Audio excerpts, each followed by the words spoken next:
Welcome back to the show. We're still clapping, still making audio decisions. Claps. And while we're at it, what are we going to talk about today? Oh, Jeremy. What aren't we going to talk about today? A lot of stuff. Like, we're not going to talk about anything we can spoil. We're not going to talk. You know what? We're going to not talk about Spider-Man. Because Spider-Man comes out really, really soon. We're going to not talk about fan casting. That'll be fun. Jeremy, you looking forward to not talking about fan casting? I'm looking forward to not talking about a whole lot of things. Yeah, we're also not going to talk about Hawkeye because we haven't watched it yet. Even though it just came out. It came out hours ago. If you can't tell, it is, the December 15th. But you're going to be watching this on a different day, so that doesn't really matter. Yeah, whenever we finish doing it. Yeah, all you really need to know is that we're not going to spoil anything coming up for you. We're just going to be talking about some other random stuff today. And in order to not spoil things coming up for ourselves, we didn't really get on the internet at all to look up stuff that we said we were going to talk about. That's true. We're saying we don't want to spoil you, but really we don't want to spoil ourselves by looking for new topic matter. So we're just going to revisit random ideas from our head. I almost spoiled myself, and you don't want me spoiling myself on camera. That being said, music!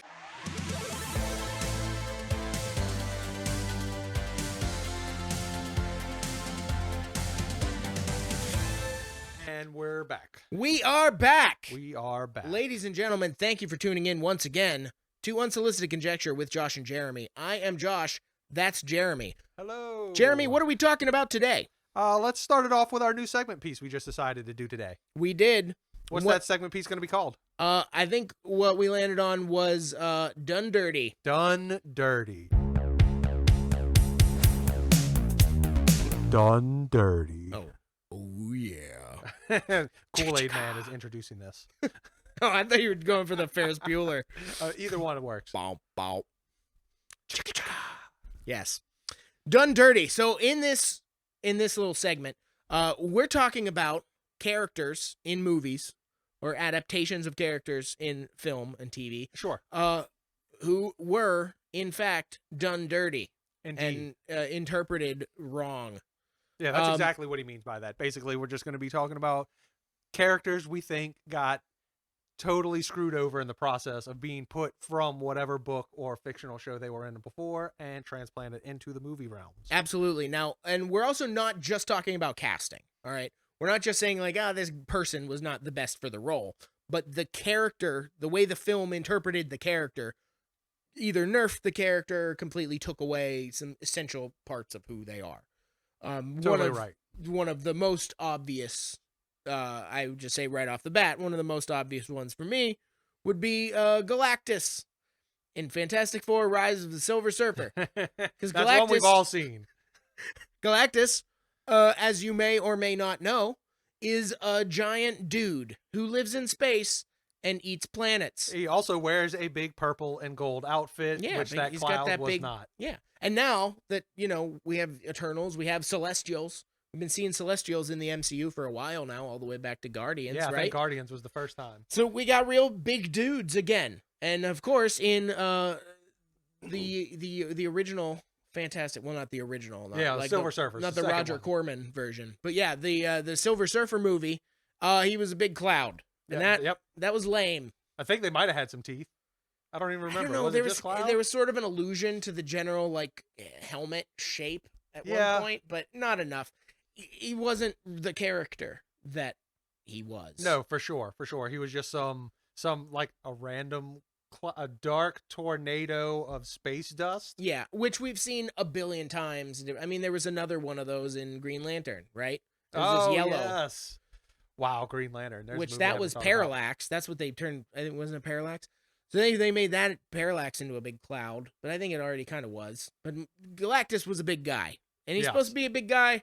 And now, at least that we're heading into the next phase of the MCU and a potential, Fantastic Four. We know Fantastic Four is coming by what's his name? The director of the Spider-Mans. Yeah, we've heard they're making the appearance. The original cast is coming and popping in, right? Oh, sure. Well, yeah. There's lots of rumors that we still might see them in No Way Home. And now, as we record, some people have seen Spider-Man No Way Home. We have not. No, we have not. Unfortunately, I get to see it late. We will. You see it Sunday. I see it Thursday. Yeah, I wanted to see it Thursday, that opening day, but I also refused to sit all the way at the front of the screen in the Alamo. It's understandable. Yeah, I love that place, but that is just... It's a little close. Yeah. Yeah. We absolutely lucked out getting tickets. But beyond even that, we know we have a new Fantastic Four movie coming, the MCU version. So while, yes, okay, from everything we see in Spider-Man and in Doctor Strange, they're obviously going to be taking some cues from Loki. And a lot of the villains we might be seeing in those movies are variants. We might be getting variants of Doctor Strange and the Doctor Strange in the Multiverse of Madness movie.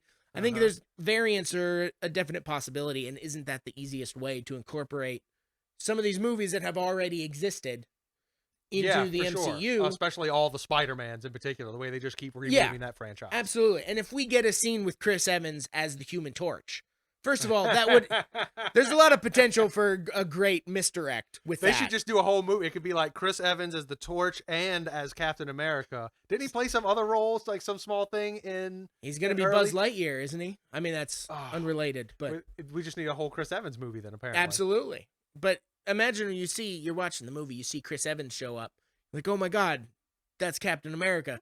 And he just yells flame on and flies away on fire. That'd be a great misdirect for one of these movies. I fully expect to see it happen. But you can introduce like Jessica Alba and Ian Gruffudd and Michael Chiklis. You could bring that Fantastic Four into one of these movies as variants, and it won't actually interfere with introducing the MCU version of these characters later on. Michael they could be anything. That's a funny thing to bring up. I saw an article that was talking about how he would have made a better Kingpin, and I was like, what? No. Yeah, their whole argument was ridiculous, but I read it anyway. Based on baldness? I think that's exactly what, like, he fit the physical appearance better. Isn't he way shorter? I don't know than how Vincent big Kingpin D'Onofrio was in the comics. I don't know. Well, in the comics, he's a brick wall. In the comics, he's wider than he is tall. Like but that's not what people are shaped like. Yes. I mean, he's literally 10 feet wide as a person. So what you're saying is you don't think Michael Chiklis should be... Isn't Michael Chiklis 5'8"? I feel like Michael Chiklis is short. Man, I'm just arguing someone else's point here. I read the article. I didn't say I agreed. Yeah, I firmly reject anyone who would even assume that the Kingpin needs to be recast from D'Onofrio, because he's incredible and he's like 6'4". He's a huge guy. It's he's just a funny big you guy. bring that up. I haven't thought about him. Well, Michael Chiklis playing the Rock character in so long. Oh yeah, the thing. And when you said that, I was like, oh yeah, I just read this article he's about the thing. him. There was a rumor that came out earlier this week talking about potential like Fantastic Four casting. I didn't know who some of the... Oh, wait, who was it? It was, well, they said it was Seth Rogen as the voice of the Thing. I don't believe that for a second. But one thing that I did think was interesting, the actor who they were saying was potential future MCU Reed Richards from It's Always Sunny in Philadelphia, Dennis. Oh man, that actually might be all right. Well, why am I blanking on his name right now? You can never see him as an intelligent person, though, after watching that show. If you've ever seen a single episode of that show, it will be impossible to separate those two, I think. Because of the implication. Yeah, well, the beauty, obviously, he's an actor. Yeah. And it'll all depend on... He could definitely pull it off. He was almost... I can't think of his name. Why am I blanking on his name? That's why you come to us here, because we don't remember what we're talking about. I don't know if everyone's noticed, but I'm wearing a festive holiday Christmas shirt just for the occasion, because I haven't got to wear any yet. I almost bought another one yesterday, Star Wars Yoda one. Nice. The clause is with me or something. It was hilarious looking. It was like Yoda tearing up someone's brick chimney with a lightsaber trying to get down it. Nice. Yeah. That sounds like something he'd do. But then I decided to be cheap and not buy He's that. precocious. He's a rascal. Glenn Howerton. Okay. Is the actor. I'm so glad you remembered that off the top of your head. I know, you didn't have to look great? it up or anything. I'm really good like that. Smart. But anyway, he was a finalist for Star-Lord before it went to Chris Pratt. Chris Pratt. The one we do not speak of. Yes, he who will not be named. Chris Pratt, yeah. To be fair, though, I think he was a good choice for Guardians of the Galaxy, the first one. He's Glenn Howerton could be a good Star-Lord as well. Yeah, he's goofy. I could see it. Yeah. I can see him as Star-Lord over Reed Richards. There is something to the character of Dennis, though, like you mentioned. There's an underlying like psychopathy Yes. with that character that like when you really see that I am a golden god kind of stuff breaking through, it's pretty scary.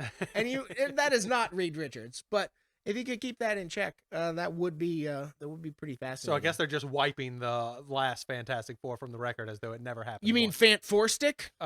Whatever it was called. It was called Fant Four Stick. That's what I call it, because the 4 was where the A goes, the second A. So it said Fant Four Stick. I see where you're going with that. Yep. Yeah, well, I mean, then obviously they're wiping it because it's not even Fantastic Four. Yes, they have to wipe that. So you're referring, of course, to the Josh Trank Fantastic Four reboot, which was bad in pretty much every way. Yep. I don't think it was necessarily Josh Trank's fault entirely, and it's not just because he's also named Josh. But there was a lot of studio interference with that one. You watch the first 45 minutes of that and you're like, oh, this guy's a really big Fantastic Four fan. And then at a certain point, the story just like nosedives. Yeah, it's off like a they cliff. didn't care about the story at all. They're like, what are we going to do? I don't know. Let's just send him to another planet and open a wormhole or something. Well, and the way they did Doctor Doom, the way that they made Victor look, it was terrible. They had Sue Storm and Johnny Storm's dad, who was just obsessed with kid scientists the entire movie. Uh-huh. He spends the entire movie advocating about why kid science is important and somehow better than adult science. Like, no, you have to believe in these kids. It's all about kid science. He dies talking about kid scientists and protecting the vision of kid science. I do like the guy they picked to play the Thing's character. He was fine. I can never remember his name. I have no idea what his name is. I think he's everything I've seen him in, I think he's done really well as an actor. Yeah, I had no problem with it. But okay, so Ben Grimm in that movie comes from, a poor family who runs the junkyard, as the poor family does in town. He got the shit end of the stick in literally every single moment of that movie. Yep. He is treated like shit. He's sort of forgotten and left behind by Reed, and then Reed calls him and takes him to another planet where, of course, he gets the worst of all of the superpowers. Uh-huh. And then they say he's in constant pain all the time, and just from moving. And then he's exploited by the government and forced to do Black Ops missions. And through this entire movie, when Reed just fucks off to South America, he's running Black Ops missions. And somehow at the end of this whole story, where Ben Grimm just gets nothing but shit on the whole time, he's standing at the end of the movie and says, this whole thing has just been fantastic. And Reed goes, wait, what did you say? And I just, I was screaming. It's the worst. Oh my God. You mean you didn't thoroughly enjoy that punny humor at the end? Why would he, of all people, think it's fantastic? He's been, you know what, guys? Out of this whole time has really fucking sucked. That is the only thing he should have said. I should have never fucking went I to wish space. I was never friends with you. You've destroyed my life and any potential that my life once held. I was better off when I was poor and working in the junkyard. That's true, because to be fair, if you own a junkyard, you're probably not poor. Yeah, you're probably fine. And look at all the fun stuff. I mean, you own a business, right? Make science out of. And you can crush things. I assume they do that at junkyards. That sounds fun. Definitely. But yeah, Fan Four Stick. No, just no. That's a great name. Fan Four it's Stick. it's so bad. So, but you know what? But if we could get some Jessica Alba and some Ian Graffaud and get those guys back, have them pop in for a second for a cameo. I agree. No, I'm all about that. I'm all about seeing those guys, and I think it's a fun way that you could do cool stuff in these upcoming movies without necessarily having to jump straight into casting. Same thing like you mentioned, like there's some rumors that maybe we'll see a Professor X or like a Wolverine in either Spiderman or Doctor Strange, one of these upcoming things. We know all the reshoots for Doctor Strange were basically just to pack it even more with more cameos for people who weren't available to shoot during principal photography. So we have no idea what we're gonna end up getting with that movie. It could be all over the place. Who knows what's coming? There's so many series like linking in. Oh, it's just a lot. Marvel's all over the place right now, and it's great. It's all great. But yeah, from what we have coming up, we'll talk about what we have coming up here, in just a minute. But Jeremy, while we're still technically in the Done Dirty segment, was there anybody you came up with who you feel was truly done dirty? Oh man, there's so many over time, but since you mentioned it earlier, I'm obviously going to pick Gambit in the X-Men movies. What they did to him was just atrocious. They turned this Scruff McGruff, incredibly awesome character who was just the epitome of grungy fucking quarter juice, if you want to call it. The stuff that lives in the quarter, on the ground, and the party sauce, as we like to call it. Like, that is what Gambit is to his core. And the character, this baby-faced, jolly, kind of like happy-go-lucky. Like, what they did was, just on appearance alone, they should be nixed, because he was so he looked more like Clockwork Orange than Gambit, in my opinion. Yeah. So this is, of course, X-Men Origins Wolverine. Yes, of course. Which he was only in for like 2 minutes. Yeah, he's only in it for, but I mean, yeah, I would definitely agree that was not the Gambit that most people know and love, which is the Gambit from the cartoon. Yeah. I mean, at least people our age, the 1990s cartoon really reinforced cartoon in the game. The game was my jam. There were a few of those. I loved that first video game. I think it was on NES or Super Nintendo, maybe. Yeah, man, I played that game all the time. Nightcrawler was my favorite though for that. Nightcrawler was, but that is a good introduction. Like you said, the cartoon Gambit exactly portrays his character so well. Even though the cartoon, he was still a little more jolly than he ever was in the comics. Sure. Well, the thing I always liked about Gambit was that he was like a thief, and they made him like a gambler, but my biggest problem with that Gambit was his age, because the movie takes place in like 1979, right before, isn't it the nuclear meltdown at 3 Mile Island? That's what the final set piece is, which happened in 79.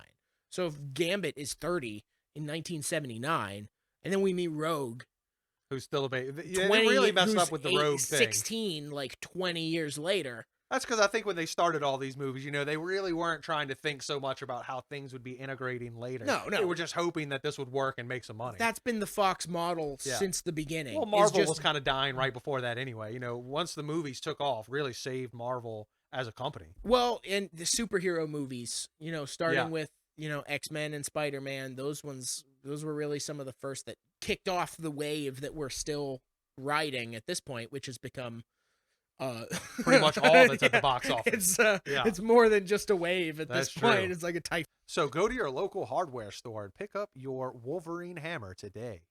So there you go. Those are a couple that we think were done dirty characters, not given their due. We're hoping to see a new Galactus. It's almost a given. We better be getting a new X-Men. If they reboot X-Men, I will be in so the happy. MCU and they go to the original 5 again, I'm gonna fucking be angry at them. That's what they're gonna do. They're gonna keep redoing it until they get that aspect right and then move on. I think my gut feeling is that the MCU is gonna start off with a version of the 1980s, like Chris Claremont lineup. So we'll get Wolverine, Rogue and Gambit, Nightcrawler, Colossus. Nightcrawler's my Give jam. me that team. Yeah. We can still deal with, Jean Grey and later becoming and Cyclops. Yeah, but give us the core team from the cartoon show, the ones that are canon to so many people. Like, yes, because when you're a kid, obviously, not everybody started. Especially now, you have access to you can get the apps and you can read any comic that there ever was. Yep. Back in the day, I read some X-Men comics in the 80s and 90s, but what you had access to and what you could get, you couldn't be as thorough as you can today. For sure. The things that you could know, the things you could really see were the cartoons, the stuff that was on TV, So that really became sort of like ground level, like the base from which all my X-Men knowledge built upon. Oh, yeah. I'm hoping, hoping, definitely. I want to see Wolverine in the orange and brown suit, you know? I want to see Samurai Wolverine, honestly. That's what I want to go for. That would be fun too. We got a little bit of that in the Wolverine. Yeah, that was kind of the Wolverine. Yeah, they kind of put a little bit of it in there, but I want to see the full blown. That's what I think when I think of Wolverine, which is funny. That's what I think of. X-Men was my jam back in the day. I actually inside still have a full set of 95 to 96 and 96 to 97 X-Men Fleer collectible cards. Oh, nice. There's like old school binders with the card slots. Is that in it. There's like 500 of them in there each. I think I had the 1995 ones, like the summer, like the beach cards. You remember they have some of those with Wolverine with the hot dogs on his claws. They've got like 4 different versions of everybody. They've got collection sets at the end. Yeah. I was looking at it the other day. I was like, I wonder if this is actually worth anything. Hey, I collected this when I was a kid. It's been in my closet for 20 years. I bet it is. I better sell it now while Marvel's hot before they fall off again, right? Yeah. But hey, that was Done Dirty. That's it. Dirty. That was the segment. Do you have any characters that you feel were done dirty? Why don't you write into the show at unsolicitedconjecture@gmail.com or UC with J&J on Twitter. I don't remember exactly what our Twitter handle is, because I just made it, and I haven't put a picture on it or done anything with it yet. But maybe we'll put it up on the screen, because that way, by the time we're editing this, we'll know. Yeah, or if you find it, just comment below on what it is and remind us. We need to know. Let us know. Let us know what you want to see. Let us know what you're thinking. Who do you think has been done dirty? Done dirty. And you know what, Jeremy? What's that, Josh? We'll be right back.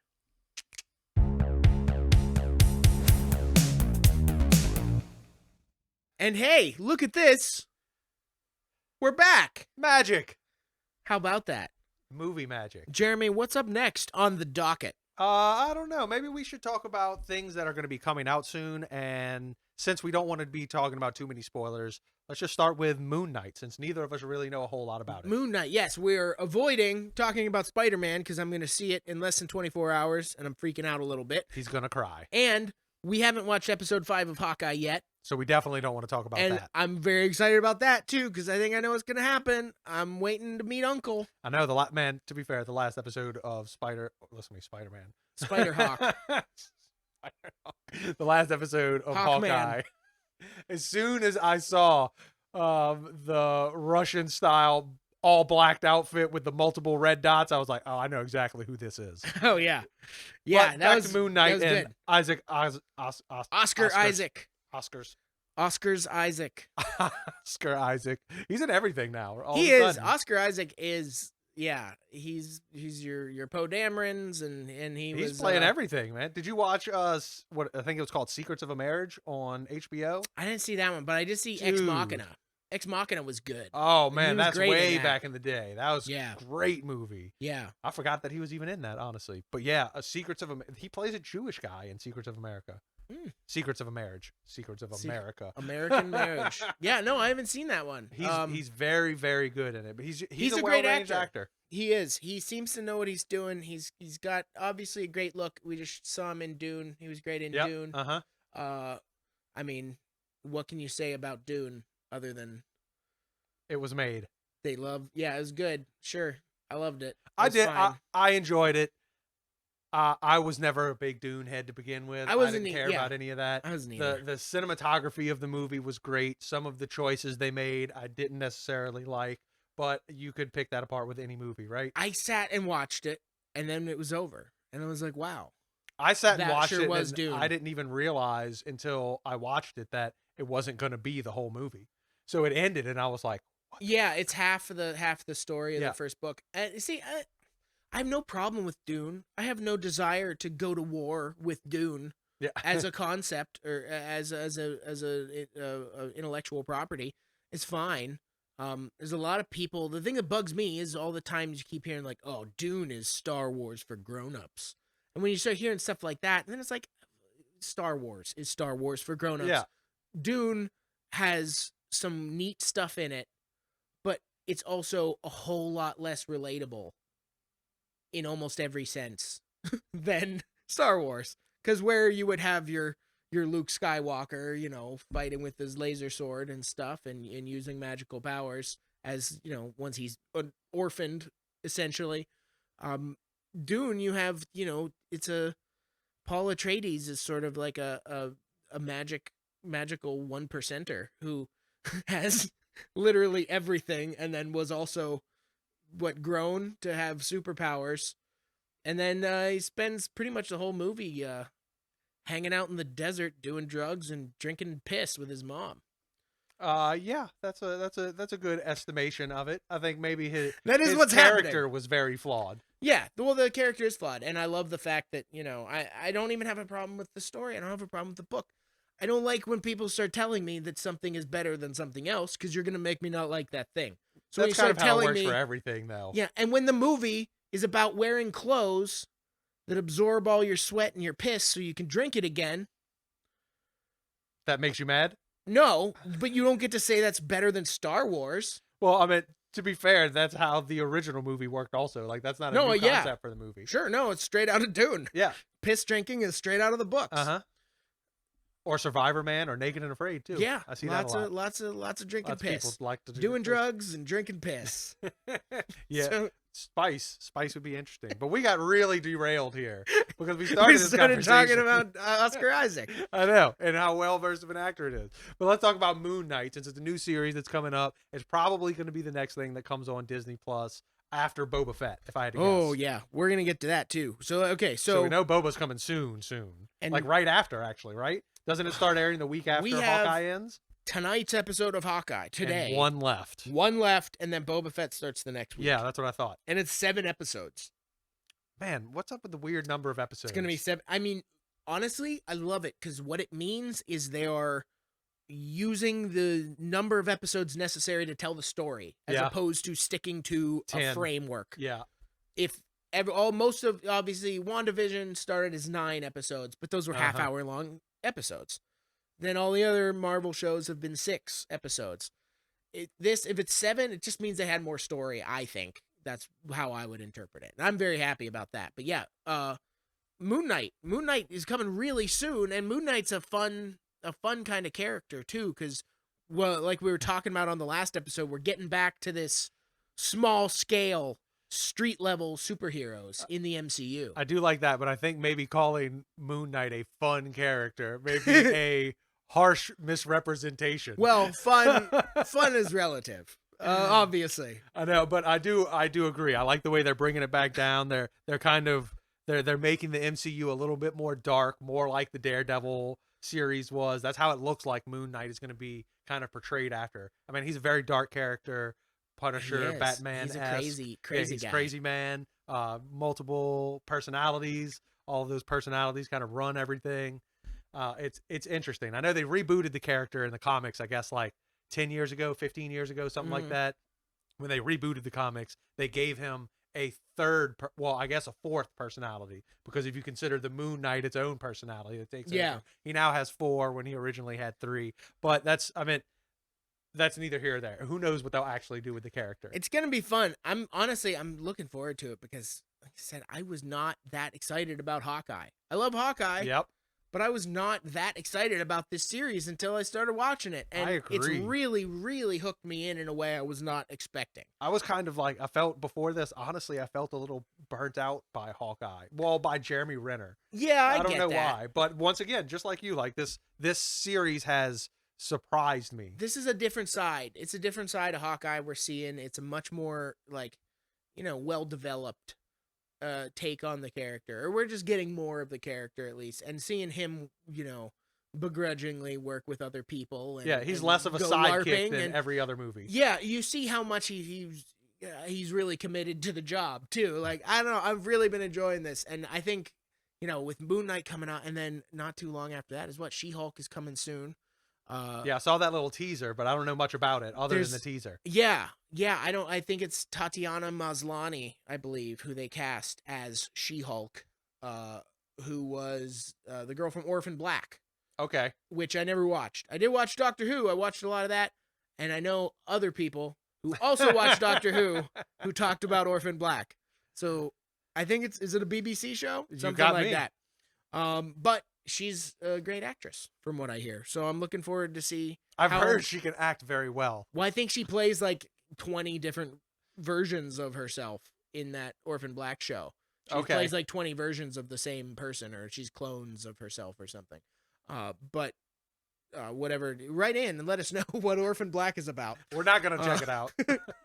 I'll get there. Yeah, maybe eventually. I don't know. But yeah, so lots of fun stuff coming on the Disney side. But also, as we avoid Spider-Man and Daredevil / Hawkeye rumors and stuff, let's just take a look at what 2022 is going to look like in the theaters. All right.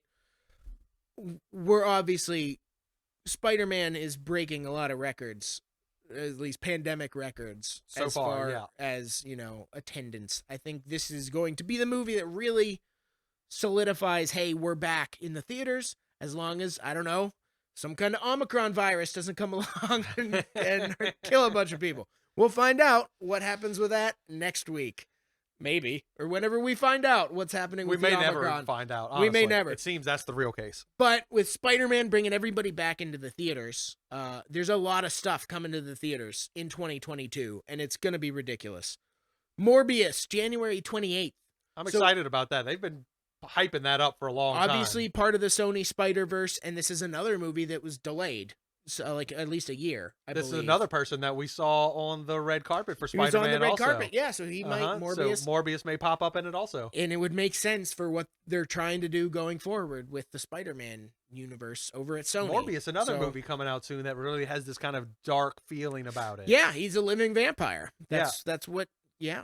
So, and we got a Blade teaser at the end of Eternals. Yeah, I heard that Blade was coming back. We're starting down the road towards some. I'm not happy about Blade Suns. coming back, honestly. I don't want anything to destroy Wesley Snipes in my mind. Well, as we know, this is just another variant. I know, but Blade. It's just it makes me sad. There's some things from your childhood that shouldn't be touched. Hey, and well, Wesley and also, Snipes as Blade and evading taxes is one of those things.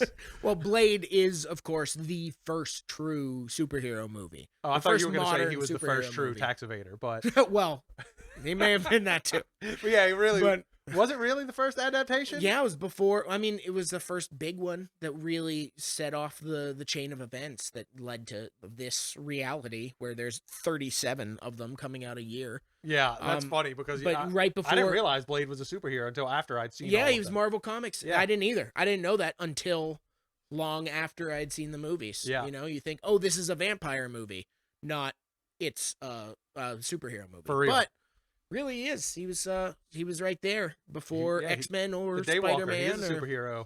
Yeah, it's good stuff. So Morbius, January 28th, we're getting Jared Leto as a vampire guy. So that'll be fun. Yeah, I like Jared Leto. I didn't like him as the Joker very much, but I liked him in most of the roles he plays. I didn't see House of Gucci yet, but I've seen pictures of him in that, and it looks ridiculous. I have not seen that either. I don't think I could take it seriously. I've only seen the poster for House of Tucci, and a much better movie. March 4th, 2022, The Batman. That's going to be a big one. Also. That's the Patman, the Robert Pat. Originally, Pattinson. I was very upset about that choice, but I've seen some footage, and I'm not going to say it doesn't look horrible. No, I think he's going to be great. It's got to be better than Ben Affleck, right? Yeah, and honestly, I didn't think Ben Affleck was that bad. Ben Affleck reminded me of like the Bruce Wayne from Batman the Animated Series, especially in the Snyder Cut. He really, I thought a lot more had that tone. I agree. The Snyder Cut, well, it always brings... different. It was better. Yeah. Was it better? It was longer. It was twice as long, definitely. It was longer. So it got a lot more character development, so maybe that's why. I didn't mind him. I thought he had a good look for Batman. And honestly, like, I would like to see Ben Affleck doing the detective Batman thing. I thought that would have been fun. This movie is supposed to lean more in that detective kind of, it's going to be more of a dark mystery whodunit kind of situation. There's lots of rumors flying around. There's a lot of villains in this one. It's going to be a whole big thing. But new Batman. We got a new Batman coming out in March. Exciting.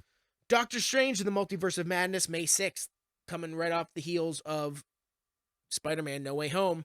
We know we got multiverse problems. Oh, yeah, exactly. So it's just going to continue over. So that tells you right there that they're not going to solve the problem in this. No, I don't think so. I mean, I would not be surprised to find, Doctor Strange like pulled into a portal kind of situation and maybe disappearing even at the end of this movie. Yeah. I mean, there's any number of ways it could go. Something like that is not outside the realm of possibility. So we know there's a lot of fun stuff. We've talked about Doctor Strange a little bit and what may or may not be coming up in that movie. Maybe some Professor X. Maybe leaning towards like the Illuminati, the Marvel Illuminati. There's some fun stuff we could be getting in there. But then July 8th, Thor, Love and Thunder. Well, you already know that's going to be great. It's going to be great. We got Taika Waititi directing again. And I don't know if you saw recently, there was a poster that leaked for Thor, Love and Thunder. And it's this... Is it the one that has them all kind of like piled up in the center? Yeah, it's sort of irregular, an irregular pile. It's a weird looking poster. And then Taika Waititi came out and said, "Oh, no, unfortunately it's fake, but it's bad enough that I wish I had come up with it." So that came out. And then today, I'm reading, it was confirmed that I guess the poster actually is real. And he did come up with it, but it was like sort of a misdirect. So I don't know. We'll find out, but it seems like that poster actually is real. He's trying to play it's us. Something maybe he didn't approve yet, but I think it actually is going to be one of the posters. So I'm down for anything Taika Waititi wants to do. Another fun Thor, especially when we're looking like we're going to get the Thor core. Yeah. We get all these Spider-Men in this movie. Give me a bunch of Thors. We get Frog Thor. Yeah, I saw Natalie Portman's back in it. She's going to be a Thor. Or maybe get a Beta Ray Bill. Because in the comics, Thor had the Thor core. And this Thor... building the Thor core would be really fun. Chris Hemsworth in that, doing that. So I'm all about that. Next, July 29th, a couple weeks later, Black Adam.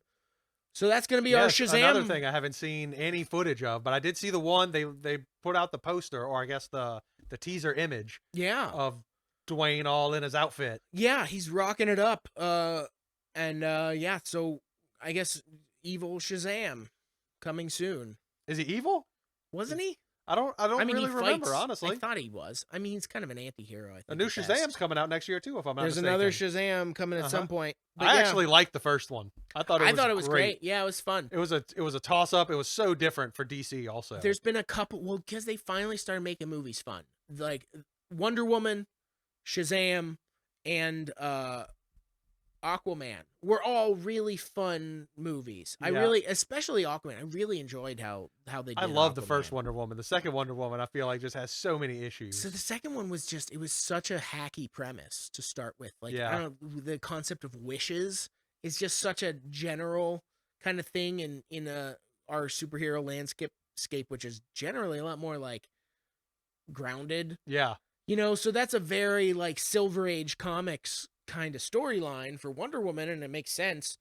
But yeah, it felt a little goofy, and you had to suspend a little bit more disbelief to go along with just wishing being the sort of driving factor of the whole thing. Well, what drove me the most nuts about it, honestly, when you think back at it, is like I loved in the first movie the way they approached her invisible jet. He takes off, they're in the jet, and in the second movie they just kind of replaced that with her just flying through clouds somehow with her lasso. She could always kind of do that. She had the invisible jet, man. She is that wonderful. Was her thing. Like, why didn't they just bring that? They had already created the invisible jet in the previous movie. Yeah. It isn't like they had to like create this from how do we fit this in? It's like, you had already done it. Just continue with what you're already doing. You don't need to lasso clouds to fly around halfway across the world. Just jump in your invisible jet. Do it, man. I generally like Kristen Wiig too. I do. An interesting. I don't know.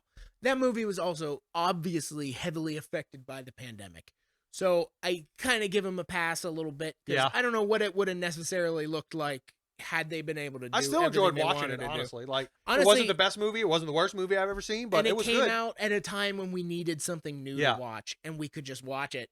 So that I was happy about that. Who doesn't want to watch Gal Gadot being a total badass? Absolutely. Man, she's good at it. So Black Adam, July 29th, then October 7th, Spider-Man Across the Spider-Verse. That's part the 1. other animated, right? The follow-up to, Into the Spider-Verse. Into the Spider-Verse. And now we got the Beatles spin on it, Across the Spider-Verse. So that's going to be fun. I'm looking forward to that one. We know we get Spider-Man 2099 coming in that one from the trailer. Then November 4th, The Flash.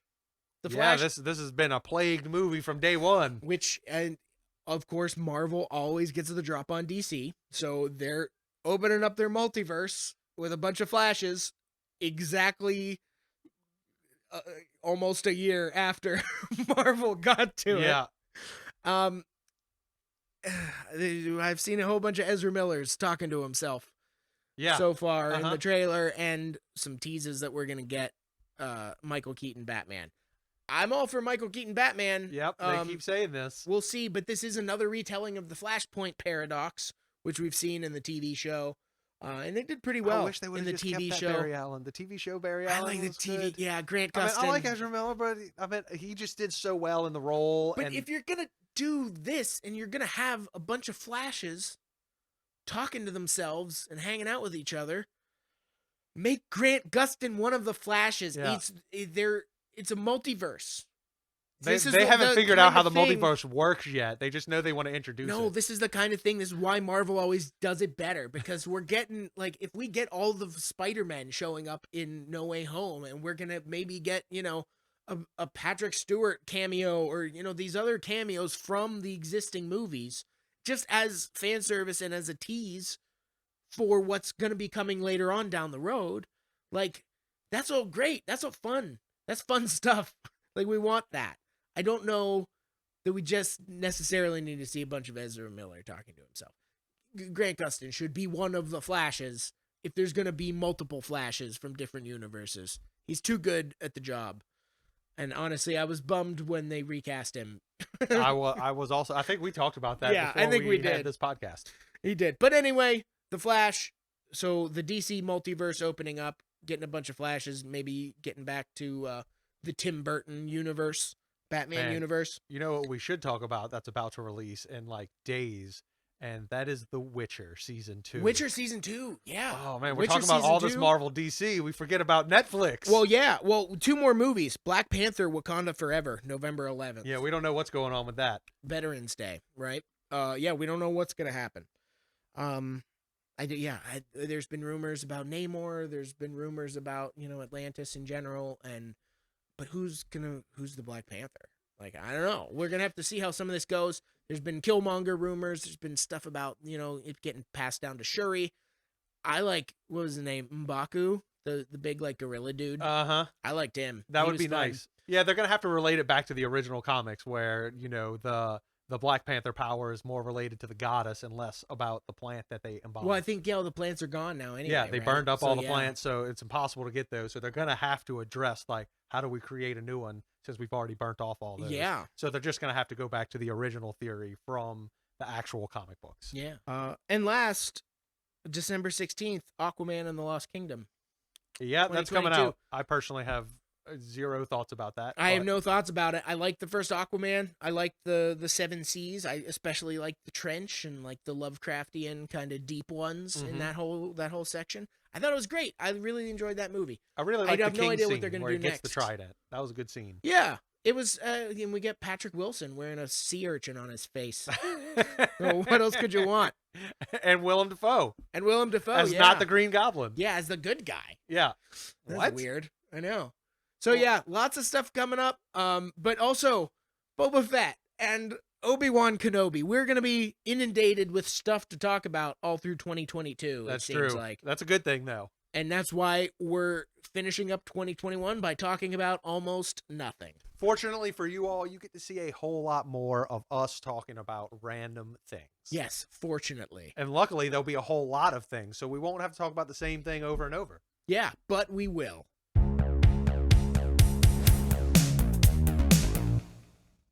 Welcome back to the show, everyone. As you can tell, the studio has gotten cold, so I'm in a jacket now. And I've been wearing this the whole time. All right, let's talk about The Matrix. Matrix 4. The Matrix resuscitations. The Matrix? The Matrix... Resurrections? I don't know what it's called. Afterlife? Reverb Nation. Endgame. The Matrix Endgame. I think that's what it definitely is. Yeah. Yeah, so we can talk about The Matrix. It looks good. Yeah. I'm surprised, usually I'm the type of person that there's very few movies that come out as part of a series much later that I enjoy. I think we've talked about this before on the show. It just doesn't have that same capture, but it looks like it's going to be pretty good. it's hard to tell from the trailers where it's actually going to go. Well, it was hard to tell where some of the last two Matrixes were going to go from the trailers too. The plot line is very convoluted. You have to really watch it a lot of times and know what's going on to actually catch everything. It's a very involved storyline, I think. And the Matrix is obviously groundbreaking in a lot of ways. It was groundbreaking technologically. Oh, for sure. They invented bullet time. Yeah, it had a fun kind of meta narrative. I don't know.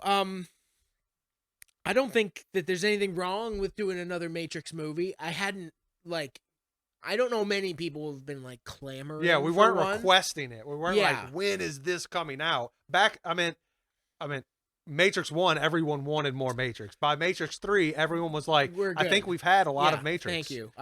Check, please. Well, it's almost like they didn't really know where the story was going at that point. So hopefully with all this time passing, they've got a good idea about where to take it next. Yeah, and we're going to plan on doing an episode about Matrix stuff, right? Oh, for sure. We're going to do like a total deep dive into the Matrix, going back to like its lore, the Matrix comics, everything that brought the Matrix movie to be, basically. And I will watch the movies again. I don't think I've seen 2 and 3 since they came out. I've fallen asleep to them a lot. Yeah, that's what I do. I don't know. There's the Matrix. It has spawned such a I don't know. You see what in the early 2000s felt so like novel and yeah, exactly. And they also invented being red pilled. Yeah, and edgelords. They invented so many bad things. Also, I don't even think we can say they invented them, but those edgelords definitely adopted the Matrix in a lot of ways. Just a lot of the worst parts of human civilization. The things the movies was warning us against, people were like, that's cool. We should keep that. Yeah. So the Matrix is coming. We got more Matrix coming. I'm all about some Keanu. Oh, we love Keanu. We love Keanu. Think from what I get from the trailer, it kind of looks like they're going to turn Keanu from the one into making Neo and Trinity the one couple. Yeah. I've seen a bunch of different trailers broken out, and I keep noticing one trend through all the trailers, and it seems that like they keep re-showing these scenes of Trinity going through the same experiences that Neo did in like the first movie. Mm-hmm. So maybe it kind of seems like they're going that, but there was also this Chinese trailer that broke out that showed Trinity and her face melts into code, which you haven't seen in any of the American trailers yet. So I don't know how that breaks into everything also. I don't know. And technically, isn't Neo supposed to be dead?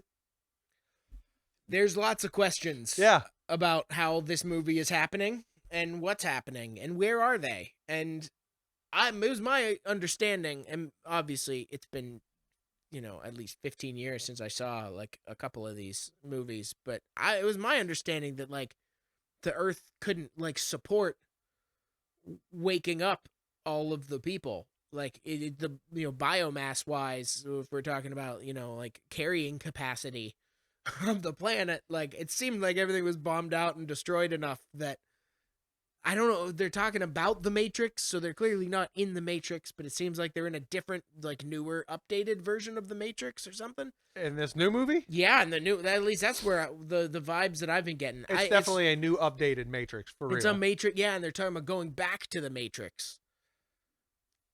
Or at least that's what King George, isn't that King George from Hamilton? It is King George, actually. He's the new Smith. And he's also... well, he was on, what's it called? Mindhunter. Oh, yeah. Well, I mean, he's like Agent Smith in the Matrix. He's taking over that role.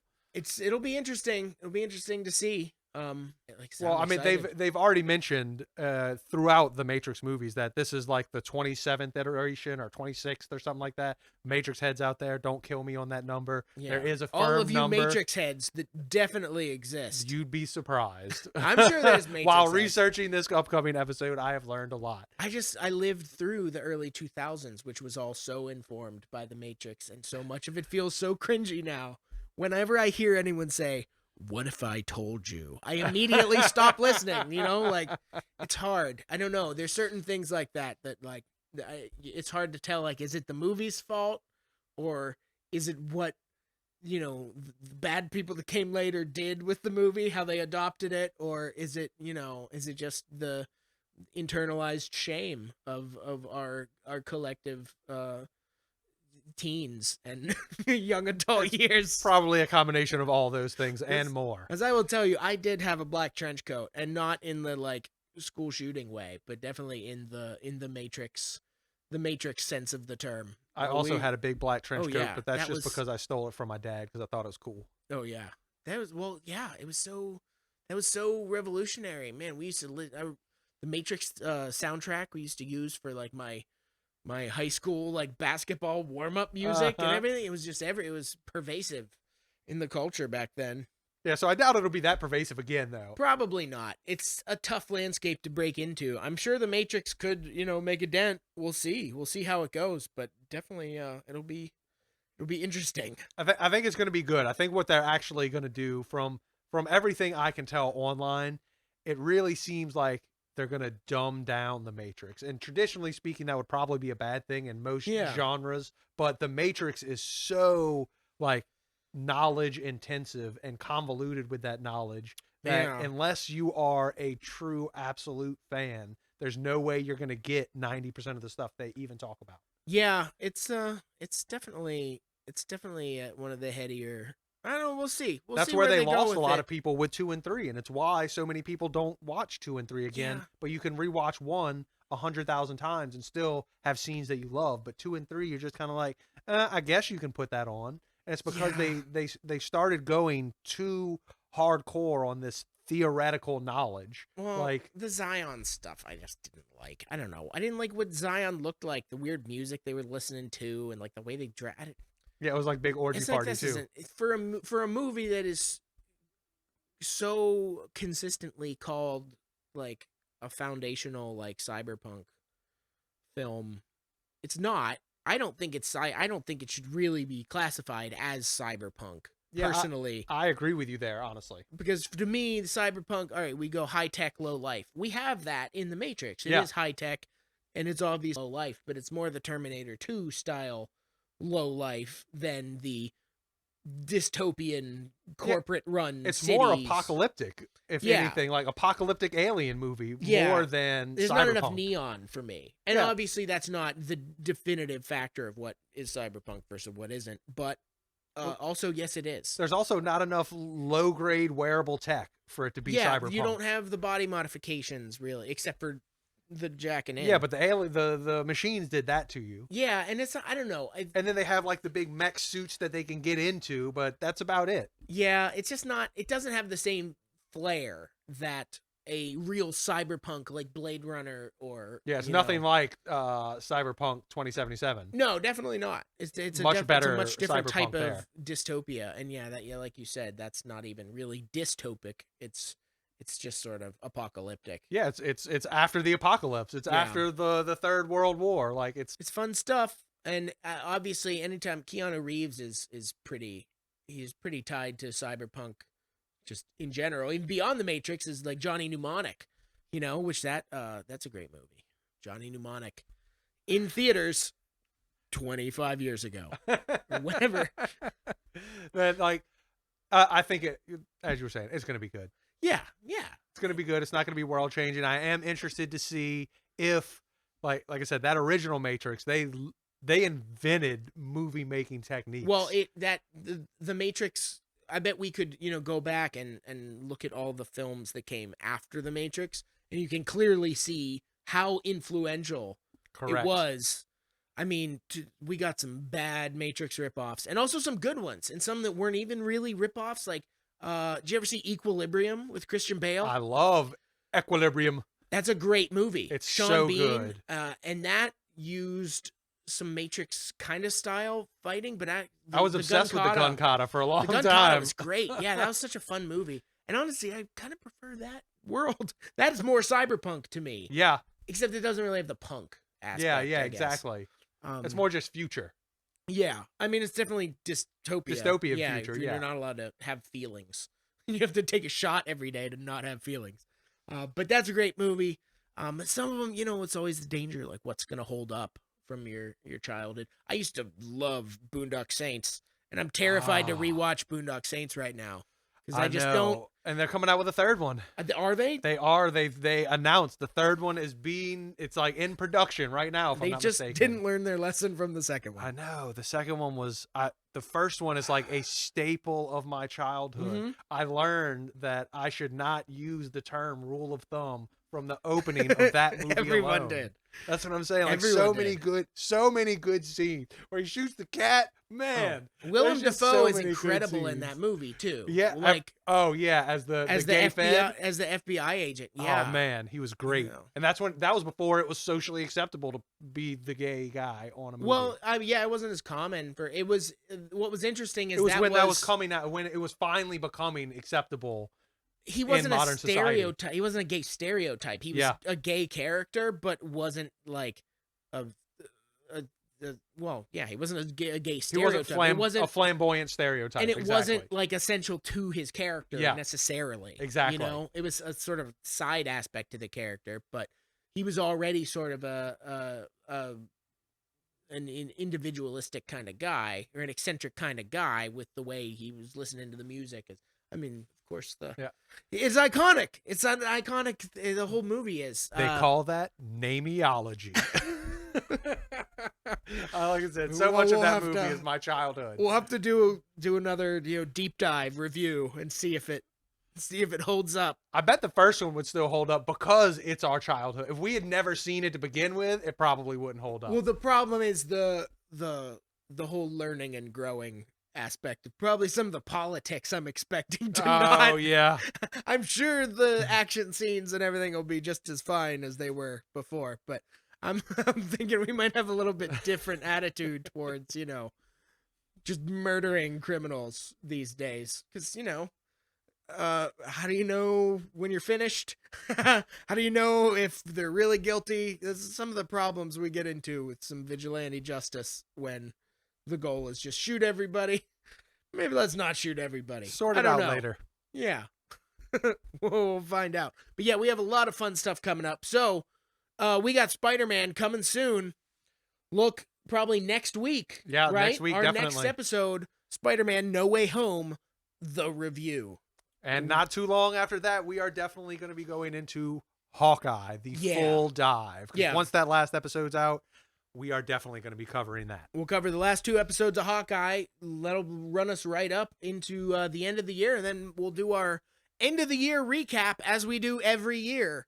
And by that, I mean for the first time. Every year. Every year we do it now, once. For the first time. Yes. So we're going to do that, and then we're going to look forward to the future. Well, we might have some Matrix in between there. Doesn't it come out in December? It comes out the end of December, right? We'll see. Or maybe that'll be that'll be the first of the new year if you're lucky. Yeah, we'll have to see what our recording schedules look like. Because obviously, I mean, with the massive crew that we have to get together to put this show on. Hey, sound guy, check the sound. Check the sound guy. Hey, well, that director, he's always making jokes. Always on our balls. Yeah, so if we can get everybody together and force them to work without pay over the holidays, we'll be back doing that. Yeah, sure we will. But hey, from all of us here at Unsolicited Conjecture, we just like to say that all of us.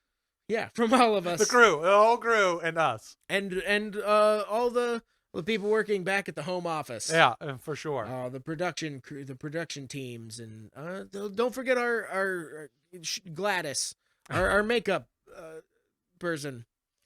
We don't have one of those. But from all of us at Unsolicited Conjecture, remember, the show's over. Goodbye. Bye. Music!